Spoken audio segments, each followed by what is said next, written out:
We call it soccer. Get used to it.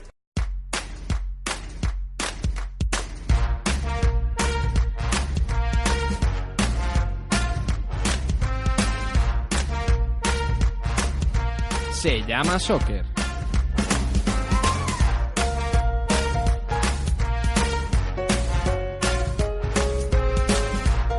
Con Jaime Ojeda y Agustín Galán.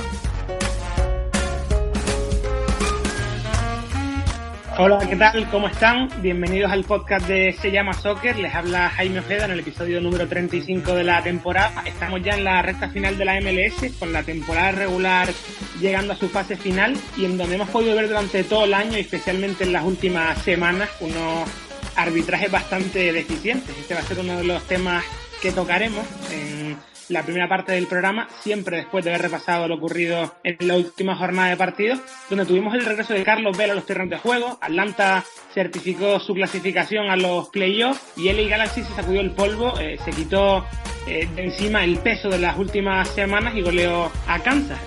También vamos a abordar la pregunta de si está a tiempo algún equipo fuera de posiciones privilegiadas de clasificarse para los playoffs. Vamos a dibujar una especie de predicción o de sensaciones sobre ellos, siempre con el repaso a los españoles que hay en la Major League Soccer y también comentando algunas de las últimas noticias o comunicados que han surgido en el entorno de la MLS, como lo que ha pasado con Chicago Fire en los últimos días. Conmigo va a estar haciendo el programa Agustín Galán y el programa lo terminaremos hablando del mercado de fichajes, además de atender a las preguntas que nos han llegado al consultorio. Empezamos.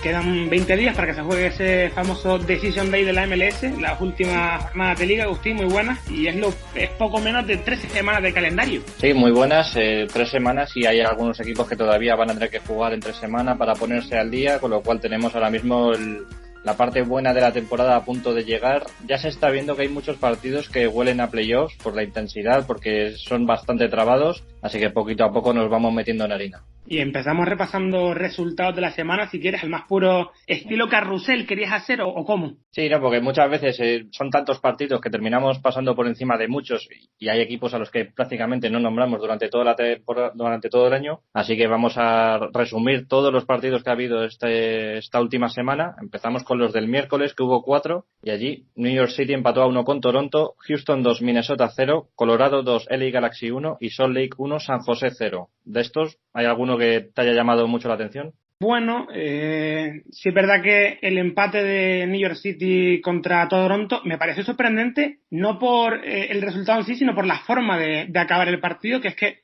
Toronto consigue el punto por una cuestión arbitral, porque le pitan un penalti a favor que ni mucho menos se debió señalar. Sí, de hecho luego vamos a hablar mucho más de ello porque tenemos mucha tela que cortar con los arbitrajes. Y vamos con los del fin de semana. Hubo muchísimos partidos. New York City 2, San José 1, Chicago 4, Dallas 0, Atlanta 1, Columbus 3, gran sorpresa en el Mercedes-Benz, Montreal 0, Cincinnati 1, también sorpresa porque Cincinnati estaba ya completamente fuera de competición, Orlando 3, New England 3, Filadelfia 1, Los Ángeles 1, Vancouver 2, Houston 1, Portland 0, DC United 1, Toronto 3, Colorado 2, Minnesota 3, Salt Lake 1, Seattle 4, New York Red Bulls 2 y LA Galaxy 7, Kansas City 2. Yo aquí sí que hay muchos más partidos sorprendentes. A mí por lo menos me lo han parecido, por ser inesperado de alguna forma. Pero bueno, en total en toda la semana podemos decir que Houston, que ganase Minnesota, bueno, es sorprendente. Que Colorado también a LA Galaxy durante la semana también, aunque los Galaxy son un equipo muy difícil de predecir ahora mismo. Que Salt Lake también le gana a San José, quien mire la clasificación sí que dirá, bueno, pues es no normal, pero no es tan normal por cómo juega San José, que incluso después escucharemos a Torrent alabar el equipo. Que Atlanta pierda en casa contra este Columbus Crew también lo es mucho, y que bueno, que Chicago le meta un 4-0 a un equipo aspirante a playoff como es Dallas,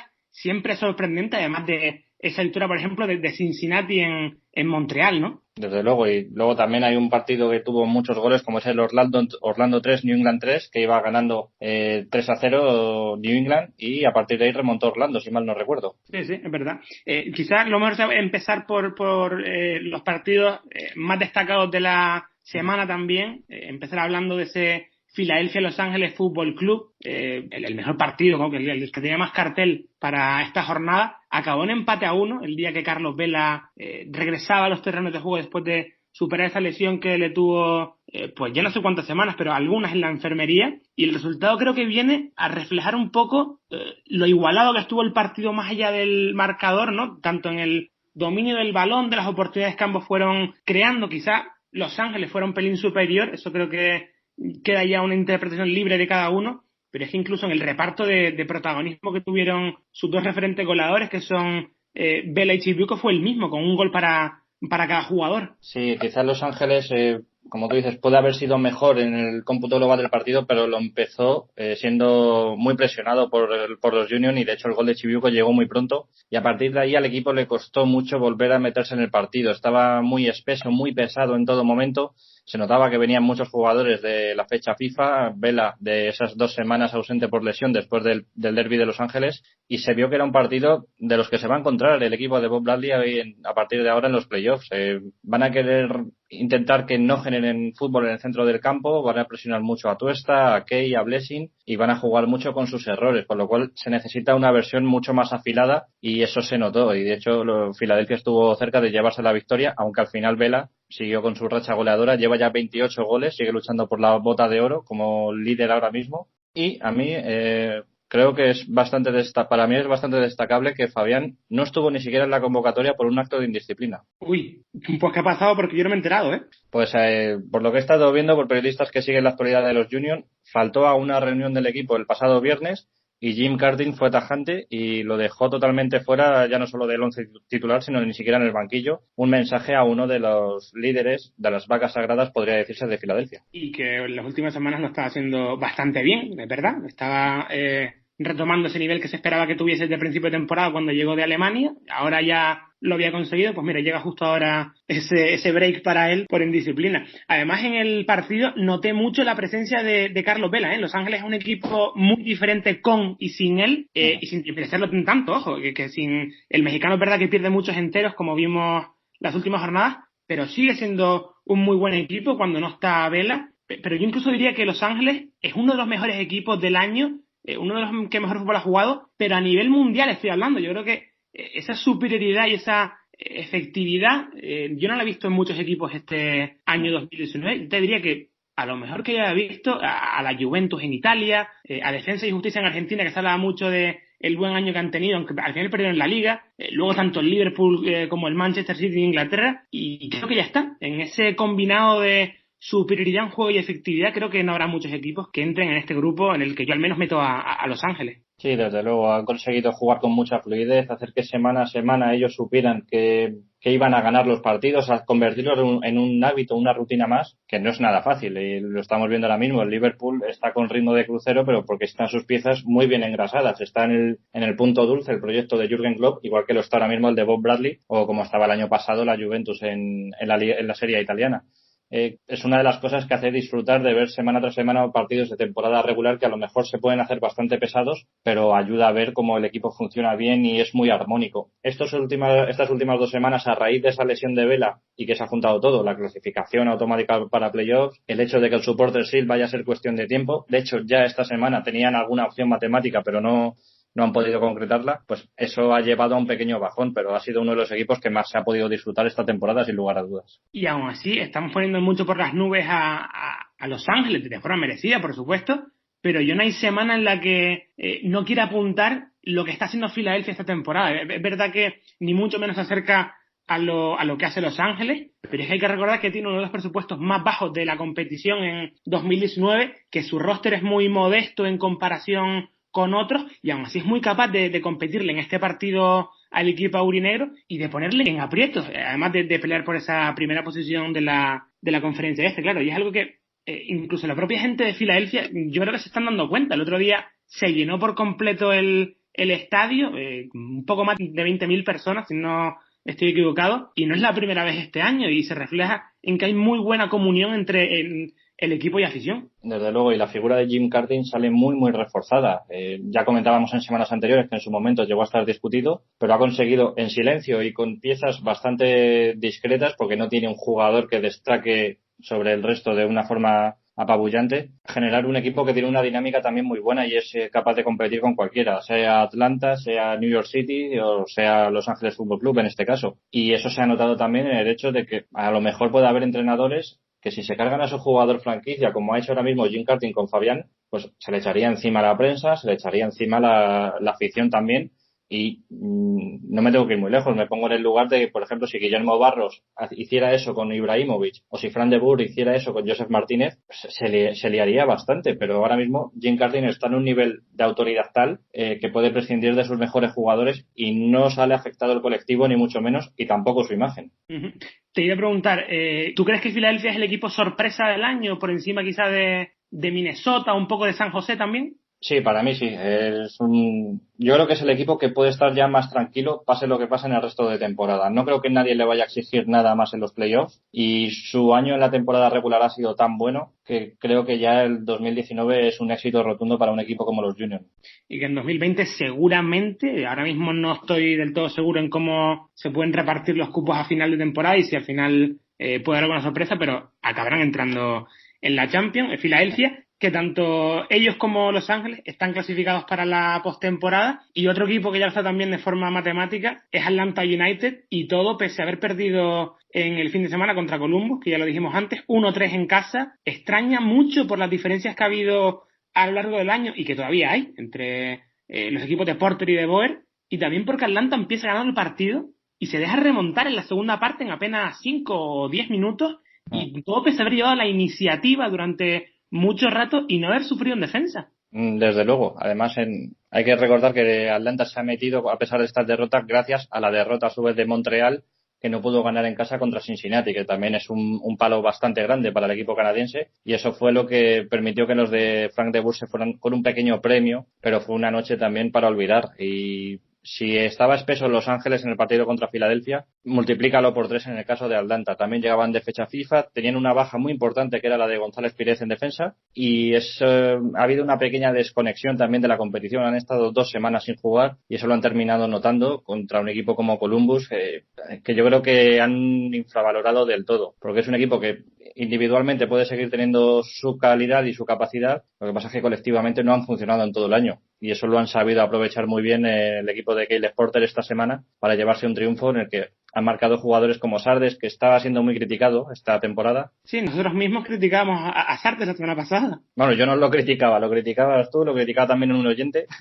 Pero más o menos el programa en sí lo criticaba. Y bueno, yo de este partido saco 2 nombres propios, no sé si tú también. El primero, el de Florentin Pogba, que no tiene un buen partido a diferencia de lo que había hecho los 2 últimos meses. El otro día se le vio muy perdido en la posición, muy fallón, y de hecho sale en la foto de varios goles, aunque no tenga tanta culpa en ellos. Y el otro nombre que quería destacar es el del Tito Villalba. Es preocupante lo poco que viene contando para De Boer esta temporada, después de que superase aquella lesión que tuvo hace ya bastante tiempo, y el bajo nivel que también ha demostrado cuando le han dado la alternativa. Yo creo que es algo que arrastra también desde el año pasado en esa segunda temporada de Martino. Uh-huh. Totalmente de acuerdo con lo de Pogba.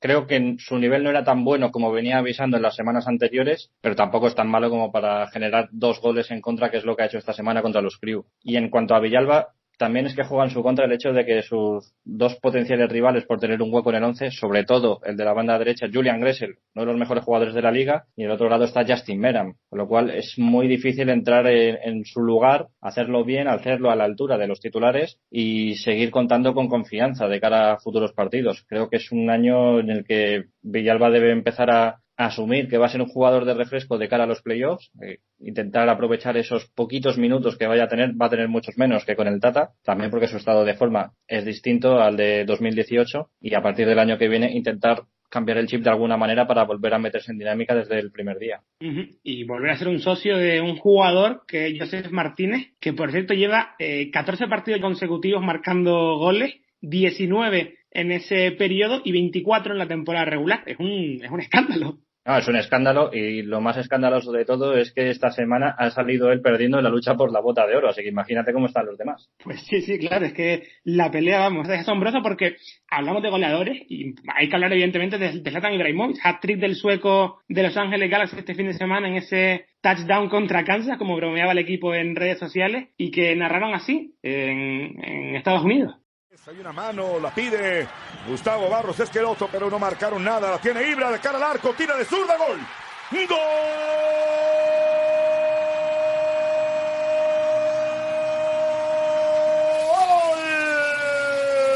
¡De la Galaxy! Y llegó mi número, el 7. Ibrahimovic dice presente, por favor anóteme. ¡Clin! Caja, con 7 goles, increíble. Mira, Repito, Álvarez, qué buena pelota le puso Álvarez. muy buena pelota, pero el otro equipo está regalado, Tito. Qué gran golpeo de pelota, la metió al rinconcito. No estaba fácil, aunque está solo. Jugador que es derecho, la metió con la zurda. Muy buena técnica. Y después, quiéranme, ¿no? Aquí estoy, quiéranme. Quiéranme más. Sí, aprovéchenme. Tómenme las Un fotos. futbolista que ha criticado mucho el sistema de competencia. Dice, no, ¿cómo que liguilla? ¿Qué es eso de Es hat-trick de Ibrahimovic en la pelea por la bota de oro. 7-2 ganó el equipo de Cheloto. Y los Galaxy que parece que se ponen las pilas a última hora para no quedarse fuera de los playoffs, porque están coqueteando con esa posibilidad de hace algunas semanas. Hace no mucho, de hecho, bueno, ya hará 2 meses por lo menos, o 3 incluso, pero recuerdo que llegaron a estar segundos en el oeste peleando por superar a Los Ángeles Fútbol Club, y el bajón que han pegado desde ahí a esta parte es tremendo, hasta el punto eso de que se tienen que poner las pilas porque ya no queda nada y la amenaza de quedarse fuera de temporada es muy real. Sí, y me da mucha rabia lo del equipo de los Galaxy, porque luego ves las declaraciones post partido de Ibrahimovic asegurando que es el mejor jugador que ha habido nunca en la historia de la Major League Soccer, sin duda. Es que te enfada porque sabes que tienen la capacidad pero no lo están haciendo. Son ese mal estudiante que lo deja siempre todo a última hora. Es probable que se meta porque tiene la capacidad, y si no hay un susto de última hora deberían estar en los playoffs, pero es un equipo al que se le puede y se le debe exigir mucho más. Y Guillermo Barros es consciente de ello. En la rueda de prensa posterior al partido decía que este partido habían jugado como a principio de temporada, donde los resultados acompañaban al juego y el equipo era mucho más potente y el resto lo tomaba como un rival a tener más en cuenta. Eso se fue diluyendo con el paso de la temporada, y ahora en la recta final es cuando quieren volver a reactivarse.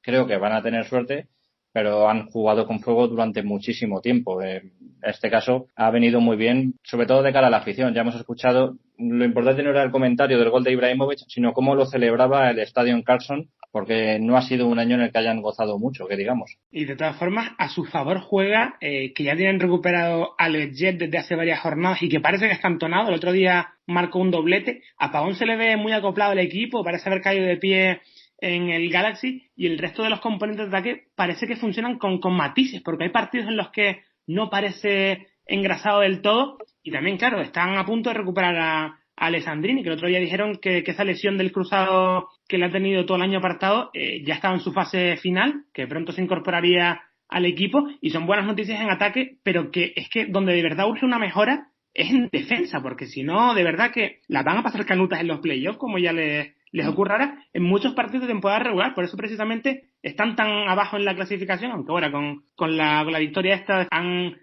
subido varios peldaños en la clasificación, pero es que la semana pasada estaban fuera. Sí, y hablabas de la irregularidad de algunas de sus piezas de ataque. Estas semanas que han funcionado todas. Ha funcionado Antuna, que marcó, incluso Corona, Lejet sobre todo. Pavón está en un gran momento y ha llegado con ganas de reivindicarse. Vamos a ver si el año que viene no se termina marchando a Europa, que es algo que con lo que había coqueteado antes de fichar por los Galaxy. Pero es que tampoco tenemos que olvidar que este partido, el 7-2, comienza con un gol de Kansas City, que se adelantó por medio de Gutiérrez en la primera parte, y a partir de ahí es cuando despertó, sobre todo en la segunda mitad, del equipo galáctico, y empezó a marcar y a marcar y marcar. De hecho, Peter Vermes en la rueda de prensa decía que su equipo había tenido también ocasiones y que podría haber sido perfectamente un partido para que terminara 7-6 o 7-7. Y de hecho, sobre Kansas hay un dato muy curioso. Es el único equipo de este año que ha marcado 7 goles y al que le han metido 7 también. A principio de temporada ganaron 7, no me acuerdo cuánto, a Montreal. Ahora perdieron 7-2. Y un poco refleja lo irregular que ha sido su temporada, muy de más a menos, con ese gran inicio que tuvieron en la Champions y en la Liga también, con Nemes, que está a un gran nivel goleador, que marcaba cada semana. Gerson Fernández parecía Maradona, pero es que a partir de esa eliminación en Champions el equipo se ha diluido pues como un azucarillo. Sí, y de eso hablaba en la rueda de prensa Peter Vermes. Dice, es bastante duro que te veas a principio de temporada con un nivel de competitividad máximo, empezando a luchar por la Champions contra rivales que te lo ponen muy complicado, que recordar que empezó contra el Toluca mexicano, y de buenas a primeras, casi en semifinales, y como que te has quedado sin objetivo nada más empezar, y los jugadores se aflojan, y hay muchos que a partir de ahí no han vuelto a reengancharse al equipo. Y hay casos concretos como los de Fontás, Nico Hasler, que no ha terminado de funcionar como relevo de Susi en el lateral diestro, Selalem, que para mí ha sido una de las decepciones de esta temporada, porque esperaba mucho del jugador del Arsenal. Además es todavía muy joven, pero hay jugadores que este año no han dado el paso adelante en Kansas City y eso lo ha terminado notando todo el equipo. Y a ver si se meten en los playoffs al final, porque con cada punto que dejan escapar en cada pinchazo, reducen sus opciones. Yo no sé si tú crees que algún otro equipo se puede meter de sorpresa en una remontada final. Yo a Kansas ya no lo espero, desde luego. Yo creo que hay, aunque siguen teniendo opciones matemáticas, ya no están en disposición de clasificarse. Me parece que llegan muy tarde a la carrera por playoffs. Sí, lo de Kansas, además es que nos lo han merecido. Ya no es que tengan opciones más o menos, sino que directamente no lo han merecido. No ha jugado bien durante la temporada regular, sobre todo en la parte central, y a partir de ahí pues poco más hay que decir. Y luego el resto de rivales, Colorado, después de haber ganado a los Galaxy el miércoles pasado, sí parecía que tenía esa última opción de engancharse, pero perdió contra Toronto el fin de semana, con lo cual pues también se aflojan mucho sus opciones de playoffs, y el resto pues sinceramente no lo veo. Houston ganó a Minnesota, pero luego perdió en Vancouver, y en el este pues a Orlando nunca le tuve fe, pero nunca lo tuve fe desde la fundación. Es algo que incluso me han recordado recuperándome viejos tweets, pero bueno, 3-3 contra New England Revolution no creo que esté a tiempo ya de meterse en los Leones Púrpura. Yo quizás la última baza que puedo ver de que hay alguna sorpresa, mirando ahora mismo la clasificación, creo que el que se puede meter es Dallas, y que se queden fuera pues los Galaxy, quizás San José, que juega muy bien, pero es que no lo tengo nada claro que tengan la clasificación asegurada. Salt Lake, que a lo mejor también se puede dejar puntos de aquí al final y quedarse fuera en el oeste. Pues eso, por Dallas, que está fuera ahora mismo, es el único equipo que está fuera ahora mismo que creo que pueden acabar clasificando, porque es que en el este me parece que todo el pescado está vendido, aunque las matemáticas digan que no, pero claro, luego ya sabemos cómo va esto. Todavía quedan 3 semanas, todo puede ocurrir, y más en el Decision Day, por supuesto, que ahí la última jornada unificada en horarios, seguro que vemos alguna sorpresa con toda la locura que supone este día. De hecho, sin ir más lejos, el año pasado ya vimos cómo los Galaxy se quedaron fuera. Sí, también, pero creo que los Galaxy del año pasado pues era como Kansas City esta temporada, que aunque se metieran, pues la gente no le iba a reconocer el merecimiento, porque la verdad es que el año pasado tuvieron una temporada muy floja en la línea de estos últimos años, y este año sí se nota que ha habido un salto de calidad, pero lo que falta es un poco de actitud y de mantenerlo. Como dice Ibrahimovic, puedes estar tonteando durante todo el año, luego te metes séptimo y ganas el torneo, pero es que es muy arriesgada esa opción, sobre todo si tienes una plantilla como la que tienen ellos. Y en cuanto a Dallas, pues a mí me apetecería verlo en los playoffs, porque es un equipo de los mejores que juega como local. Solo ha perdido un partido en el Toyota Stadium, y si me dan a elegir entre Dallas o Salt Lake quién quiero que vaya a los playoffs, pues me quedo con los Tejanos. Hombre, por supuesto, es que, a ver, realmente Dallas juega muy bien, lo que pasa que eso, fuera de casa pierden muchos puntos, y que en realidad son un equipo joven en muchos aspectos. Están entrando jugadores procedentes de la cantera esta temporada, y que bueno, quizás sea normal que a veces se dejen puntos, a ver cómo se van dando estas últimas semanas de liga, y si se abre la puerta a alguna sorpresa. Y quizá también lo veamos con factores externos, a que lo hagan los propios equipos, y con esto me refiero a los arbitrajes, para que se me entienda, porque a lo largo del año y sobre todo en las últimas jornadas hemos visto el bajísimo nivel de estos. Ha sido un esperpento, en algunos momentos hasta el punto de haberle costado puntos a algunos equipos. Solo en la última semana me acuerdo del penalti inexistente que le señalaron en contra New York City contra Toronto, que lo comenté al principio, el que le regalaron a Colorado contra LA Galaxy esta semana. En el Orlando New England me parece que no hubo un muy buen arbitraje, y luego a DC United no le validaron un gol que sobrepasó la línea por completo en Providence Park. No sé, me acuerdo también del gol anulado a Rosell hace ya no sé cuánto fueron, 2 semanas contra Los Ángeles, y la mayoría la semana pasada.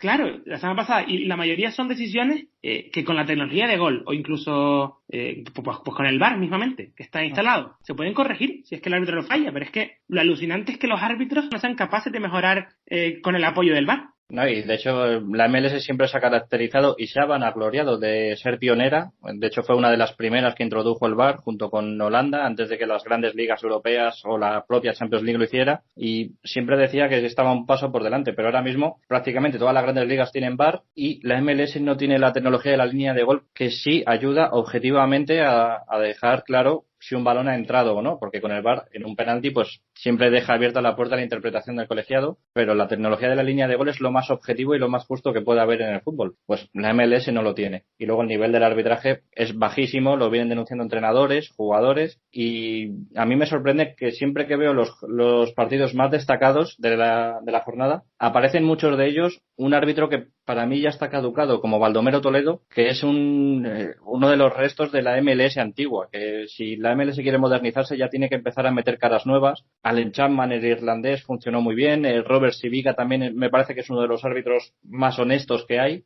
Y luego es que hay muchos que terminan desquiciando a los equipos. De hecho, Domenech Torrent ya en la rueda de prensa dice: por favor, no me preguntéis más de los árbitros porque al final estallo. Y lo peor es que cuando estalla algún entrenador, o incluso cuando se critica a los árbitros de forma respetuosa, en cierto modo, los acaban sancionando igualmente. Y es algo que no entiendo para nada. Y luego, bueno, me parece que es necesario apuntar lo de que el colectivo arbitral en Estados Unidos no está ligado a la MLS o a la Federación Nacional, como ocurre en otros países. Allí es una entidad única y propia.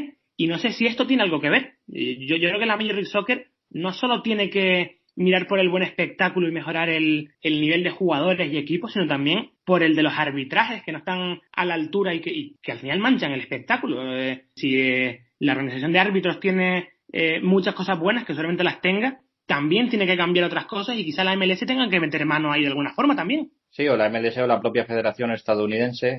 De hecho, aquí en España los árbitros pertenecen a la Federación Española y no tanto a la Liga, aunque sí hay ascensos y descensos, pero creo que está así establecido. Pero también es verdad que es una de las deudas que tiene la CONCACAF. El nivel de arbitraje, ya no solo en Estados Unidos, sino en toda la CONCACAF, es bastante bajo comparándolo con Europa, comparándolo con Sudamérica, y es algo que tienen que dar un paso adelante. En cuanto a las sanciones, pues Giovanni Savarese la semana pasada fue sancionado después de hablar mal de los árbitros, habiendo ganado a Kansas City. Dijo en la rueda de prensa que no entienden nada de lo que hacen, y en ese mismo partido Peter Vermes, el entrenador que salió perdiendo, también criticó al colegiado, que era Alex Silovic, y dijo que hace conversación tras conversación, ralentiza mucho el juego y eso no ayuda a nadie en absoluto. Wayne Rooney también habló recientemente de los árbitros, incluso después de ser sustituido se puso a echarle la bronca al cuarto árbitro diciéndole que todas las semanas tienen que montar alguna, y Domenech Torrent, que viene siendo perjudicado de forma notable desde aquel duelo contra los Red Bulls, en el que terminó recibiendo un gol porque no se aclaraban si era córner o si era saque de banda cuando en línea estaba allí mismo. Así que al final terminan condicionando muchísimo la competición y terminan sobre todo sacando de quicio a los protagonistas. Y luego volviendo un poco al tema del VAR de antes, que se me olvidó comentarte una cosa, del partido de Providence Park, yo saco en conclusión que evidentemente el VAR tiene mucho margen de mejora en la MLS, porque en este caso la toma televisiva de ESPN, de la cadena de televisión, demuestra que el balón sobrepasa la línea y que el gol de DC United tiene la cámara pegada al poste, pero es que el VAR,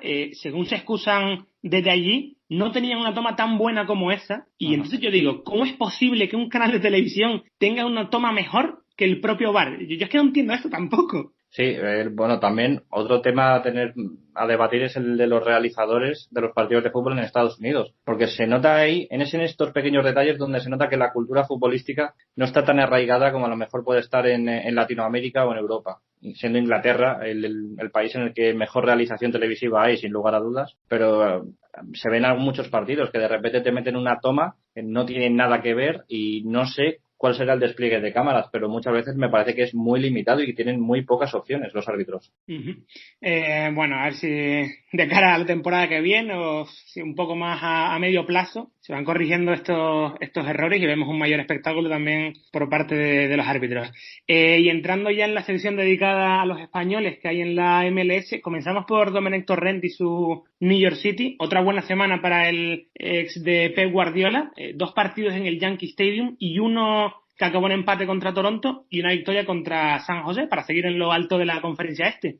Y cada semana me parece que es la opción más sólida para terminar como líder y ahorrarse la primera ronda de playoffs. Además fue una semana en la que en este último partido no contó con Morales, que estaba sancionado, Así que se demuestra que tiene muchas variantes, tiene también más fondo del banquillo del que pensábamos al empezar la temporada y está respondiendo muy bien el equipo Citizen. Y ganó el último partido contra San José, pese a ser inferiores, porque recalcó en zona mixta a Torrent después del partido que el equipo de Matías Almeida había sido mejor hasta el punto de que ha sido para él el mejor equipo que ha pasado por el Yankee Stadium. Vamos a escucharle.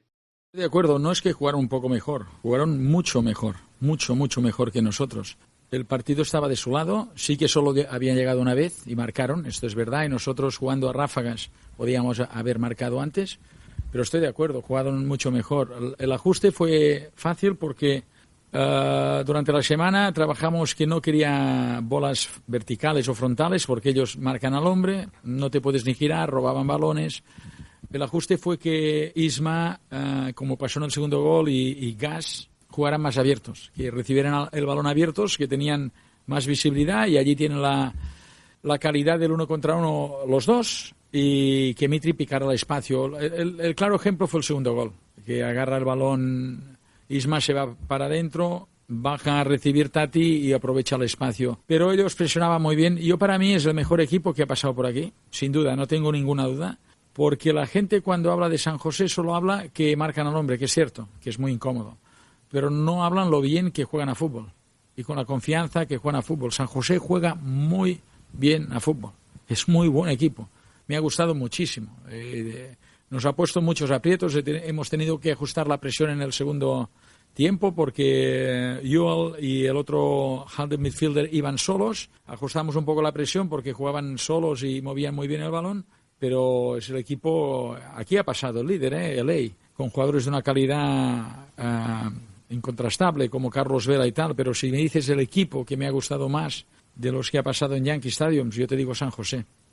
San José es el mejor equipo, hizo el mejor equipo que ha pasado por el Yankee Stadium, evidentemente alabando muchísimo a Matías Almeida y también un poco recordándonos aquello que nos contó Joel Soria hace algunas semanas de que Matías igual es uno de los mejores entrenadores, si no el mejor que hay en la MLS ahora mismo, y un New York City que está tan bien en muchos aspectos de forma y de mentalmente que incluso en su peor día es capaz de sacar ventaja, de contrarrestar propuestas mejores que la suya, de ganar partidos que quizás no merezcan y llevan esa inercia que recuerda mucho a equipos que pueden ser campeones al final. Sí, y de hecho me llamó la atención que publicaste un tuit que decía en el que decías que iban a tener el factor casa durante todos los playoffs, que es algo muy importante, y yo me quedé pensando y digo, bueno, pues si New York City nunca ha convertido el Yankee en un bastión, siempre ha jugado mejor en otros estadios, con más amplitud, con más espacio para desarrollar su fútbol, pero miras las estadísticas y efectivamente es uno de los mejores equipos en casa, solo ha perdido un partido en toda la temporada en el Yankee Stadium y eso lo sitúa a la altura de equipos como Los Ángeles, como el propio Dallas, que está todavía luchando por meterse en playoffs, o como Salt Lake o incluso Minnesota. O sea que se nota que el factor campo este año sí está siendo importante para ellos. Y es que además yo veo muy posible una final en el Yankee Stadium. Yo es que no tengo tanta fe en que Los Ángeles en los playoffs pueda llegar a la final. No me preguntes por qué, pero yo tengo esa corazonada. Y New York City sí. Y como segundo clasificado de esa tabla general, la final, si llegan ellos, se jugaría allí. Y bueno, sería un poco como el colmo de que después de todas las críticas que ha habido al estadio y al césped, se vaya a jugar la final de liga en el Yankee. No, sí, pero convendrás conmigo que sería terrible ver que ese diamante pues no lo pisa nadie durante una final de la MLS por el estado en el que está y se levanta como una alfombra. No sé, me cuesta ver un escenario en el que la final sea el Yankee Stadium. Imagino que si New York City llega, intentará buscar algún otro estadio grande de fútbol americano para poder jugar y para poder generar un espectáculo y sobre todo para meter mucha gente, que es al final lo que ellos intentan. Es lo que estaba pensando yo ahora, pero es que si tienen que buscar un estadio de fútbol americano se tendrían que marchar a Nueva Jersey, porque en Nueva York no hay estadio, porque los Jets de la NFL y los no sé cómo se llama el otro equipo juegan en el estadio que está en Nueva Jersey. Entonces sería salirse de la ciudad de Nueva York. No sé si eso al final le conviene al propio equipo, a la afición, no sé, no lo veo nada claro yo, Sí, esa es la cosa. Habría que analizar hasta qué punto está arraigada la gente del Bronx yendo al estadio del Yankee y en caso de que no, pues al final es una final evento. Yo creo que todo el mundo se movilizaría. Incluso pediríamos el Red Bull Arena, ¿no? Pero se podría quedar muy pequeño, ¿no crees? Sí. Bueno, y también no veo a los Red Bulls dejándole el estadio a New York City. También, claro, eso es otro factor. Harían obras en los baños o algo, como hace el Real Madrid. ¿Cómo hace Florentino en el Bernabéu? Sí. Mira, por cierto, algo de lo que tenía muchas ganas de hablar en relación a New York City es la temporada que está haciendo Keaton Parks. El otro día, para mí es un muy buen partido contra San José, quizás la única nota positiva de New York City ese día, pero es que lleva estando a un nivel muy alto durante mucho tiempo, y eso que no empezó de titular la temporada, porque no sé si recuerdas que al principio Terren apostaba por el 4-3-3, en ese sitio del centro del campo lo ocupaba James Sands, pero al final con el paso a jugar en 3-4-3, Sands pasó de líbero, Parks encontró un hueco en el centro del campo, al final todo sentó bien al equipo y al propio Parks, que fue acumulando más minutos y reduciendo también la importancia que tenía Ofori en el esquema a principio de temporada. A mí me parece que esa pareja que hace Parks con Ring en el centro del campo, más Maxi Morales, con más libertad por delante, es brutal. Desde luego, y también para mí es una de las grandes sorpresas de la temporada, el rendimiento que está dando Keaton. Es verdad que ha aprovechado bastante estas ausencias de Sands por lesión, ha tenido 2 ausencias bastante largas, el joven jugador de la cantera, y el propio Torrent, si recordamos, habíamos puesto en su momento algunas declaraciones en las que decía que había mucha expectación con Keaton, pero muy poca gente lo había visto jugar realmente, más allá de algún partido suelto en un amistoso de la selección de Estados Unidos, pero era un jugador con el que tenía bastantes reservas y yo por eso pensé que iba a tener mucho menos protagonismo del que ha tenido. De hecho, yo tenía como principal candidato para ser la revelación en New York City a Jonathan Lewis. Finalmente se ha marchado a Colorado, no contaba con él Torrent, no les servía para su sistema. Y luego a James Sands sí lo veía con la importancia que le ha estado dando. Ha estado lastrado por las lesiones y la ha sabido aprovechar muy bien el ex del Benfica. Y otro que ganó, aparte de Domenech Torrent, y que volvió a jugar después de 10 partidos, creo que son, en el dique seco, por lesión, fue Víctor Rodríguez. Le dio media horita a Schmetzer el otro día en su vuelta y se fue siendo partícipe de ese 4-2 que le metieron los Sounders a New York Red Bulls. Sí, una buena noticia, una victoria contra un rival muy potente, con el que podría ser fácilmente una final de la MLS si tiene suerte los Red Bulls o los Cruces, y le ha venido bastante bien encontrarse en esa situación, ya con todos los jugadores regresados después de la fecha FIFA, para poder generar de nuevo las buenas asociaciones que tenían en el ataque, y ahora simplemente queda esperar que esta haya sido la última lesión de Víctor Rodríguez, porque vaya año ha tenido. Pues sí, de hecho, bueno, ya lo hemos comentado alguna vez, no creemos que su continuidad en Seattle esté asegurada, pero yo no sé si te lo llega a decir algunas semanas atrás, quizá pueda ser el tipo de jugador que alguna franquicia de expansión como Miami o como Nashville puedan apostar por ellos en caso de que Seattle lo incluyan en el draft de expansión, incluso negociando con ellos, porque es un jugador que todavía es muy aprovechable si las lesiones le respetan. Sí, te puede aportar mucha calidad. Puede ser un papel como el que desarrolló en Atlanta Nashville, un jugador que dentro de la liga pues no tiene el mayor cartel mediático, no tiene todos los focos, pero es un jugador muy inteligente, tiene calidad y sin duda a un equipo nuevo le sirve, pero muchísimo. Y aunque en el aspecto grupal no se fue muy contento Carles Hill, porque su equipo empató a 3 con Orlando City y dejó escapar una victoria que tenía en el bolsillo, porque llegaron a ir ganando 1-3.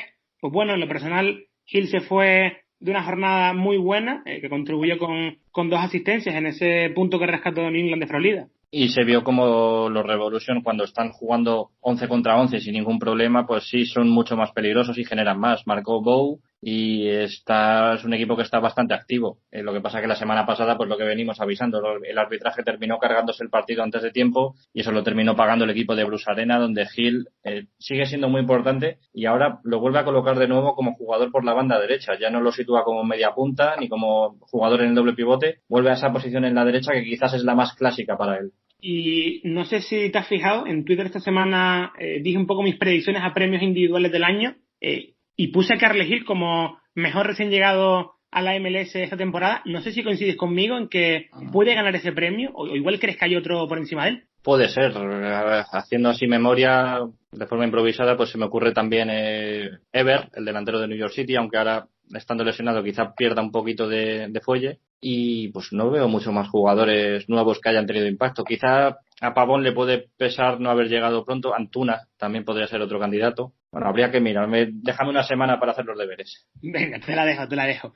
Y bueno, ya en el apartado de derrotas tuvimos 2. La de Bojan Kirkic con Montreal en ese resultado sorprendente contra Cincinnati. y también la de Ilie Sánchez en el 7-2 que le metieron los Galaxy. En este caso Ilie titular como interior diestro, según lo ubicaba Huscourt.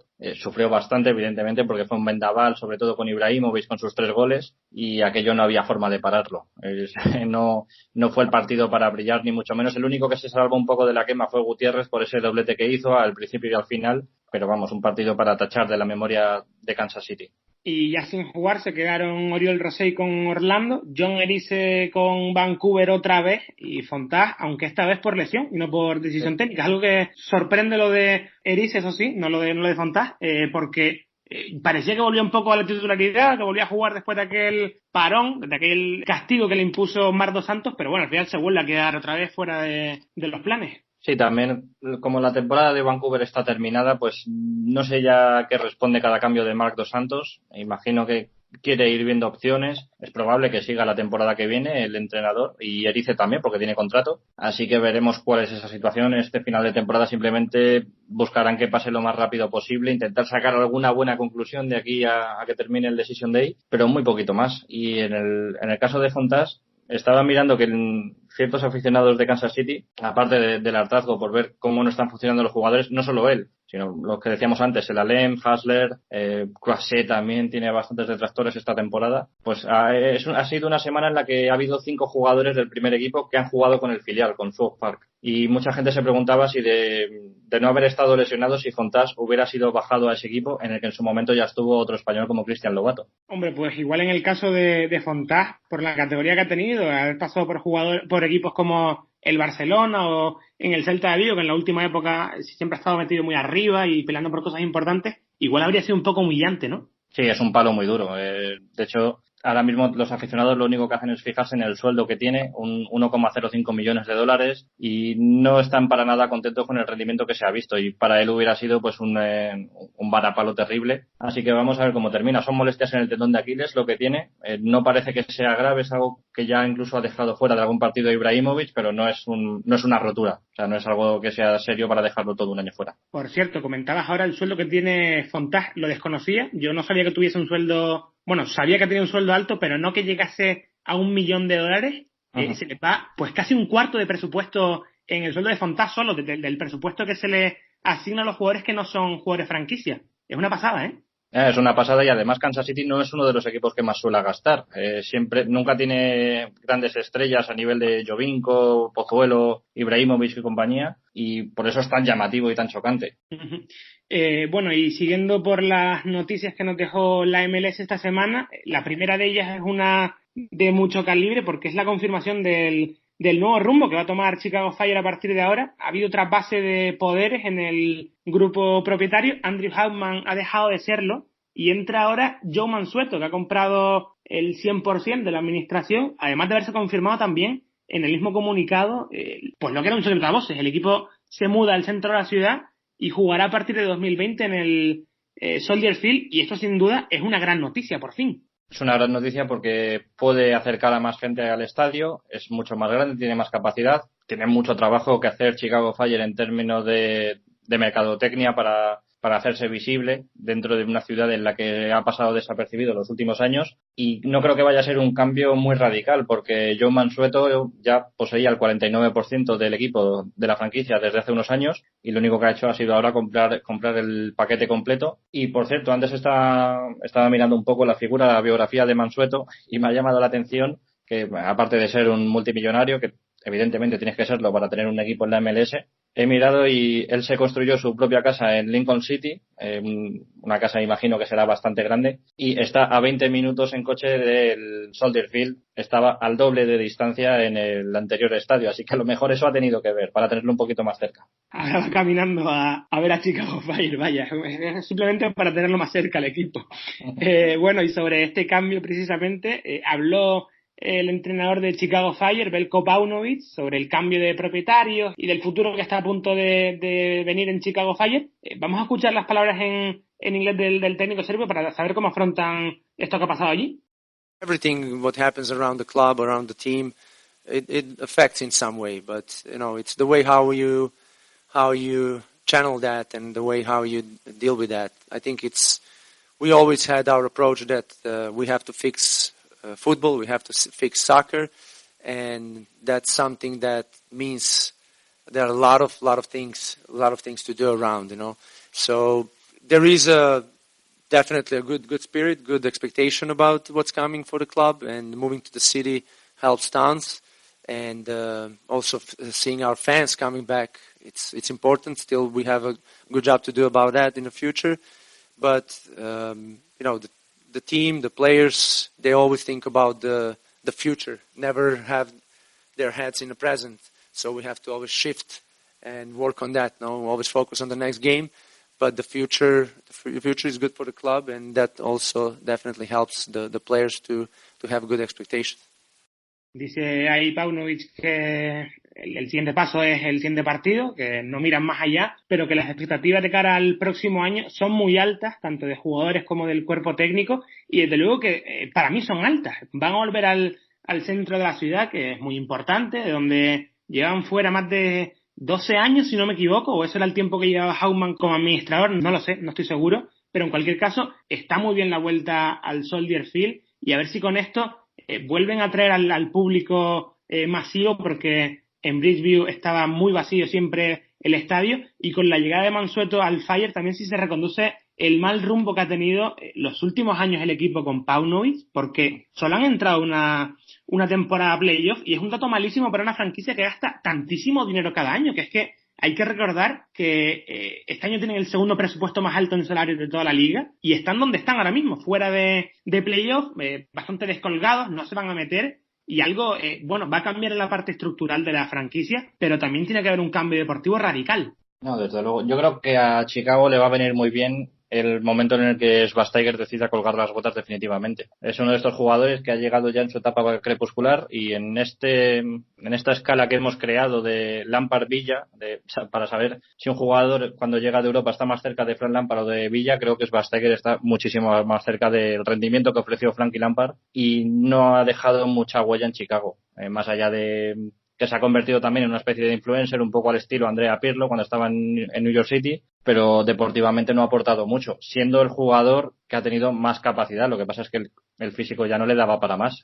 Ha sido una cuestión de bastante impotencia por su parte, porque muchas veces él quería arrancarse, pero no podía ser central, centrocampista y media punta al mismo tiempo. No, y seguramente sea la última temporada de Schweinsteiger, porque ya incluso el año pasado, en la off-season, este año, vimos que no estaba tan clara su continuidad. Al final acabó renovando, y yo creo que él, incluso Alexander Katai, pueden ser los dos jugadores franquicia que salgan. Estoy seguro de que así lo hará Chicago Fire, pero el que creo que puede continuar es Nico Gaitán, a lo mejor, que tiene todas las de seguir, pero es que tampoco ha demostrado que se haya ganado a pulso el continuar y con ese contrato. Sí, pero también es que culturalmente no tenía mucho que ver con los jugadores con los que comparte el ataque, porque Gaitán con Nikolic no es una mezcla que parezca natural a primera vista, tampoco con CJ Sapón. Es un estilo de fútbol bastante fuerte, bastante rocoso, y Gaitán necesita un poquito más de creatividad, tener jugadores con un pie más fino alrededor, y vamos a ver si el año que viene pues hay más fichajes que apoyen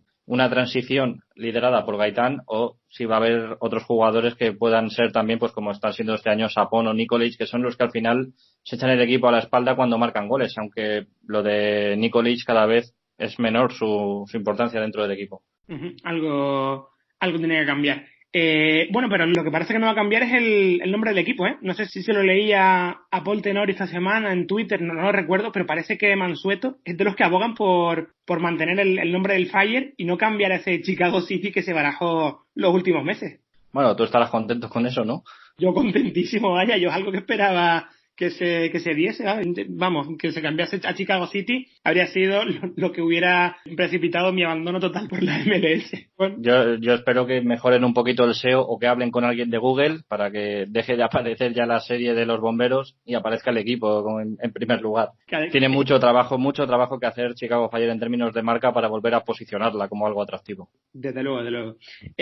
Bueno, pues eso, va a ser interesante el rumbo que tome Chicago Fire de aquí a los próximos años. Me parece que lo del Soldier Field no creo que deba ser la solución. Yo creo que lo que tienen que buscar es construir su propio estadio. Tienen, creo que 3 años de contrato con el Soldier Field más 8 opcionales, y me parece que en ese tiempo tienen que ponerse las pilas para acabar construyendo su propio estadio. Y bueno, hablando de estadios, uno que va a ser demolido próximamente es el RFK, la antigua casa de DC United, hasta que se mudó el año pasado, fue, ¿no? Sí, al Audi Field.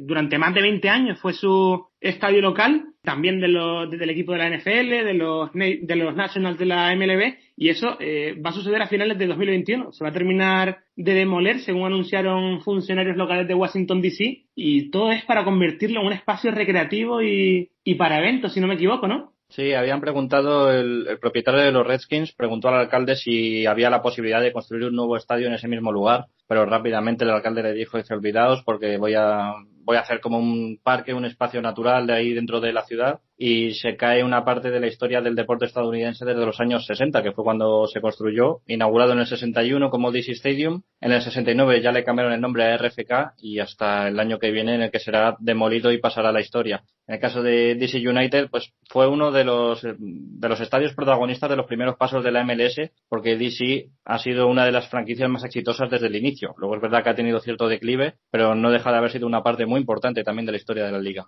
Sí, porque es está claro que el abandono del RFK era necesario para que DC United se mudara a un estadio propio, pero aún así es una pérdida grande para la historia del equipo y de la liga, por lo que comentas, por la historia que tiene, porque allí DC ganó, si no 2, al menos una MLS cuando se jugaban a veces en estadios neutrales. También ha ganado US Open Cups, incluso allí ganó la Champions de la CONCACAF, que antes se llamaba la Copa de Campeones. Y lo que no sabía que había ganado DC United, fíjate, antes estuve repasando el palmarés para saber si había ganado títulos en el RFK, ganó la Copa Interamericana del 98 contra Vasco de Gama. Entonces, bueno, eso es una demolición significativa, pero esperar al fin y al cabo. La Copa Interamericana que enfrentaba al campeón de la Copa de Campeones con la Libertadores, ¿no? Claro, con el de la Libertadores. Entonces ahí se impuso DC United a Vasco de Gama. Pues mira, es el último torneo que queda por resucitar dentro de esta fiebre que tenemos en los últimos años. Buah, yo espero que no. Yo mira, si hay que resucitar la Interamericana, antes prefiero que se unifiquen Libertadores y Conca Champions, ¿eh? Yo al menos pido eso solo. Habrá que quitar los vuelos charter, porque entonces sí terminamos con la MLS. Uf, pues desde luego que sí. Bueno, y algo también de lo que se ha vuelto a hablar estos días es de la situación en la que está la candidatura de Sacramento a convertirse en expansión de la MLS. Aseguraba la semana pasada el Sacramento Bee, el periódico local de Sacramento, que es cuestión de días que la MLS anuncie el acuerdo que han alcanzado con el Republic FC de la USL. Están en esa última fase de negociación, cerrando los últimos detalles del acuerdo, que traería el equipo a la liga en 2022 como el número 29 y entrando al mismo tiempo que San Luis, si no me equivoco. Sí, al final es algo que también estaba prácticamente hecho desde hace ya varias semanas. Se venía atrasando, iba a anunciarse después de San Luis, y parece ser que ya va a ser cuestión de tiempo, que antes de que termine la temporada pues se va a hacer oficial que Sacramento va a ser un nuevo equipo de la Major League Soccer. Sería el cuarto ya del estado de California, y esto haría retroceder muchísimo las opciones de San Diego, en el que estaba interesado Landon Donovan en establecer ahí una franquicia, si no estaba ya completamente descartada y olvidada esa candidatura, porque tener ya 5 equipos del mismo estado me parece excesivo, por muy grande que sea California. Sí, está descartado, creo. Landon Donovan salió hace algunas semanas anunciando su próximo equipo de la USL y que va a estar ahí en San Diego. Entonces, bueno, está un poco descartado. Y para mí la mejor noticia de esta expansión de Sacramento es lo de, bueno, hablamos antes de que Chicago Fire no se va a pasar a llamar Chicago City, que va a mantener el nombre clásico, y es precisamente eso lo que iba a comentar. Los administradores de esa futura expansión parece que están un poco del lado de la gente que pensamos que hay que mantener esos nombres clásicos, y van a mantener el Sacramento Republic y no lo llamarán, pues eso, Sacramento City o Sacramento United, que es lo que viene siendo tendencia en los últimos años. Ya, pero ¿cuál es tu posición con estos nombres que sí son tradicionales de Estados Unidos, pero no del todo? Porque Sacramento Republic no es como los Earthquakes. O sea, es un ente, una república, igual que Philadelphia Union. Yo tengo bastante conflicto con esto. No sé cuál es tu opinión. No, yo le doy todo mi apoyo, por supuesto. Yo es que no me refiero a que sean nombres que hayan podido surgir hace 2 años, 3 años y que no tengan ningún valor, pues eso, sentimental, de tener mucha historia detrás. Yo creo que a lo que me refiero es que me gustan esos nombres de equipos que hacen referencia pues, a la cultura, a la magia que hay muchas veces que se hacen, bueno, de hecho los Kansas City Wizards que se llamaban antes en la MLS, me gustan esas referencias a otro tipo de cosas y no pues adoptar la tradición europea. Es a lo que me refiero yo siempre, me da igual que no tenga ninguna historia el nombre. Bueno, y de hecho, hablando de los Wizards, me acuerdo que hace unos años entrevisté a un exjugador de la NBA que estuvo por aquí por España y era de Kansas City y empezábamos a hablar de fútbol y me preguntaba, dice, pero ¿por qué lo han llamado Sporting Kansas City? Sporting no significa nada. Y es verdad, es que no es una palabra que en el inglés no significa nada. Aquí tenemos el Sporting de Gijón, pero Sporting que es deporteando. Claro, es que no significa absolutamente nada, claro. Por lo menos en inglés ellos lo pueden medio entender, pero es que en español no tiene ningún sentido. Uh-huh.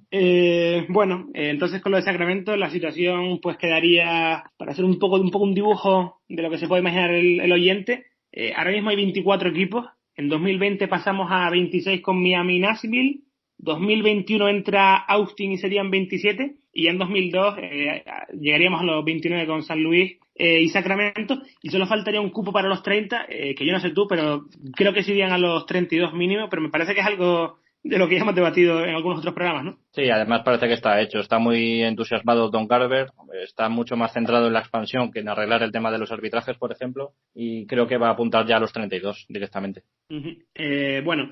Y ya entrando en el último bloque del programa, empezamos hablando del mercado de fichajes y empezamos con Los Ángeles Fútbol Club como protagonista porque en las últimas horas se relacionó a Mario Mandzukic con la franquicia aurinegra, pero parece que al final se ha enfriado un poco el rumor de ese destino y parece que está entre Qatar y Arabia Saudí, ¿no? Sí, una trayectoria bastante extraña la de Mandzukic porque siempre ha sido considerado un guerrero para competir sobre todo en Europa pues te viene muy bien y ha perdido de repente bastante presencia en la Juventus también, ¿no? Sí, de hecho ya no cuenta para Sarri, o bueno, para el interino que está ahora mismo por esa enfermedad que tuvo el entrenador, pero uh-huh. Sí, no cuenta los planes porque de hecho Higuaín es el que se ha quedado como delantero titular y Cristiano que parecía que podía empezar a jugar de 9 con eso de que Dybala se había quedado en la Juve al final y tendría que jugar en banda o por detrás del 9, al final Cristiano sigue en banda, Higuaín como delantero de referencia y Mandzukic sigue ni en el banquillo, creo. Me parece que está relegado a la grada. Sería un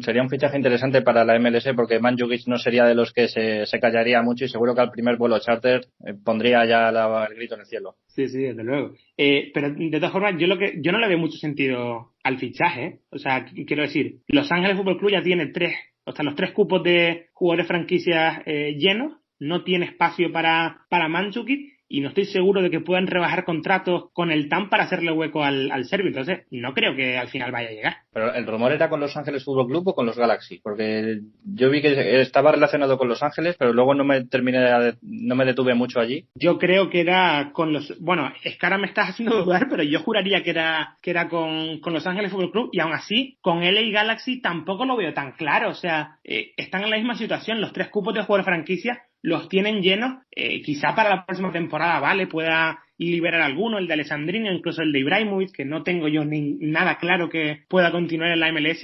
En ese sentido sí, podría llegar, pero es que tampoco lo termino de ver. Sí, no, y también si ya es de cara al año que viene, llegaría con mucho desfase, con mucho tiempo sin entrenar, de una forma sostenida, sin ritmo de competición, sería complicado. Yo creo que a Mandzukic le interesa más irse a Qatar o algún equipo asiático que todavía está compitiendo y intentar allí apurar los últimos años de su carrera. Uh-huh. Sería lo mejor, desde luego.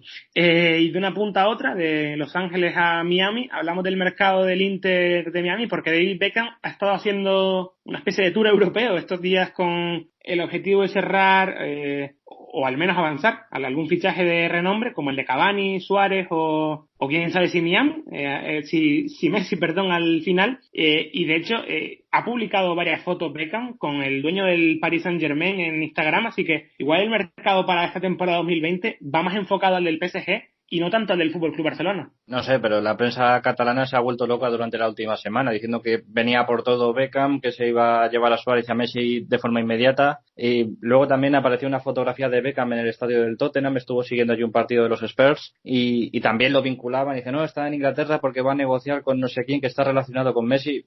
se volvió totalmente loca la prensa de Barcelona y yo creo que esto más allá de que Beckham se hace las fotos para ir mostrando por dónde está, que eso de cara a su afición en Miami le puede venir muy bien, no creo que vaya a soltar prenda y creo que lo va a manejar con bastante discreción. Y además yo creo que todos estos viajes y todas estas fotos tienen relación con hacer un poco de marketing del equipo en Europa también. Me parece que, cierto. Claro, la figura de Beckham es tan importante que solo el hecho de que se hable de él significa que se habla del Inter de Miami y eso evidentemente es marketing para el equipo, para la liga, en un continente en Europa donde la MLS no tiene tanto arraigo, no tiene tanto seguimiento y a lo mejor así consiguen llamar la atención del público también. Sí.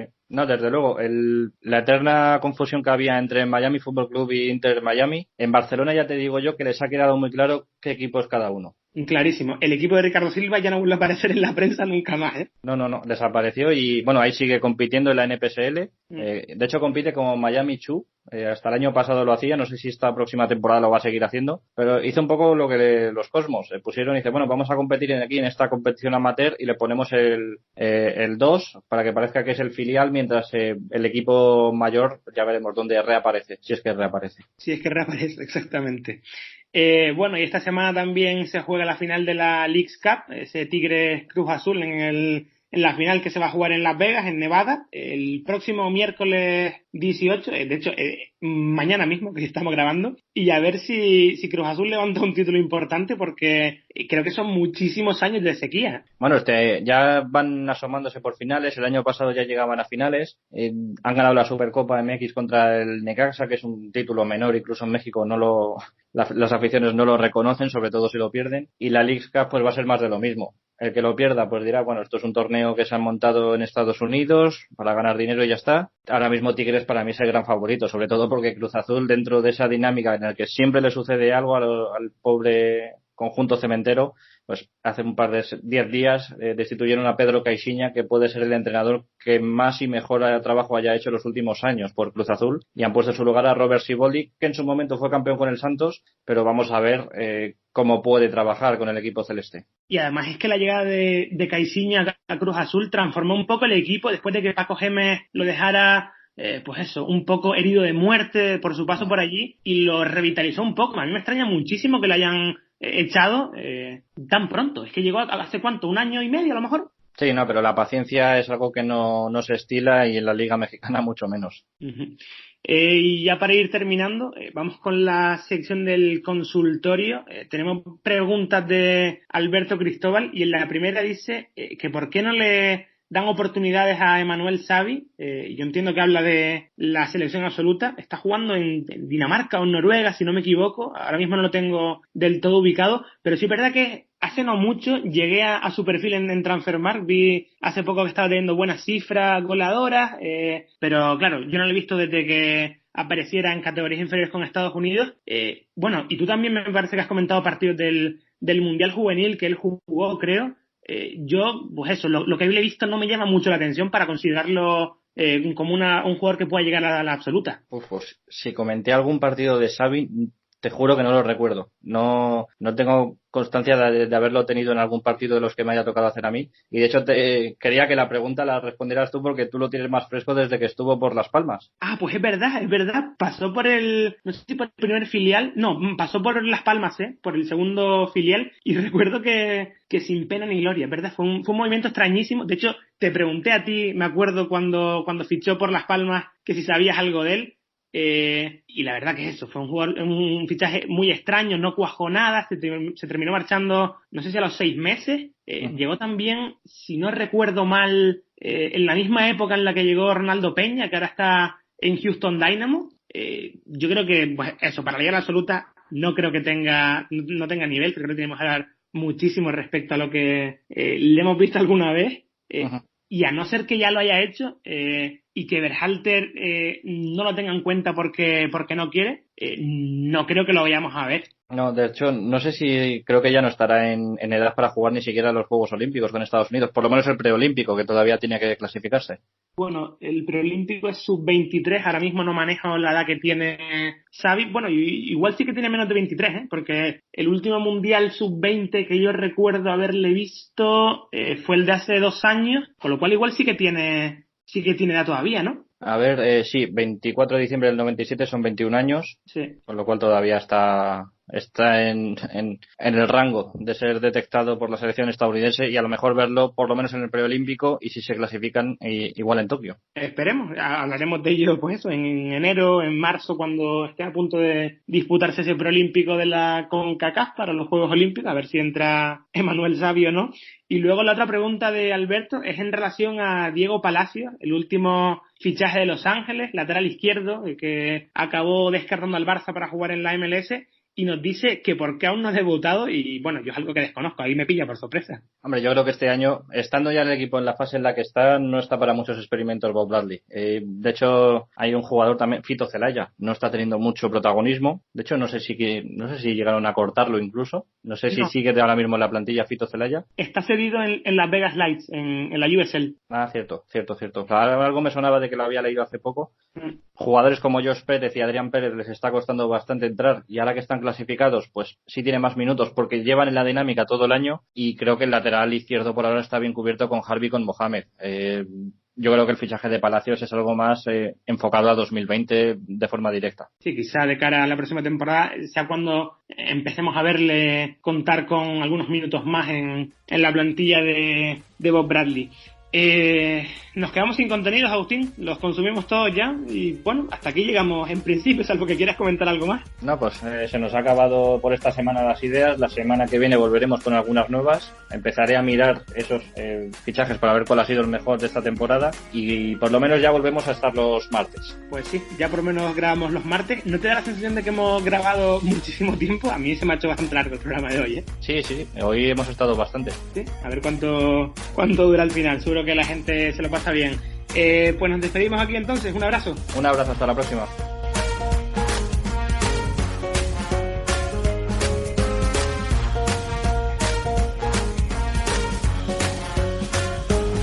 Gracias a los oyentes, os esperamos la semana que viene en la nueva cita con Se Llama Soccer. Recuerdo que estamos en redes sociales como @Se Llama Soccer y que podéis participar en el consultorio enviando vuestras preguntas, sean de la índole que sean, pero siempre relacionadas con el soccer de la MLS. Que tengáis buena semana. ¡Chao!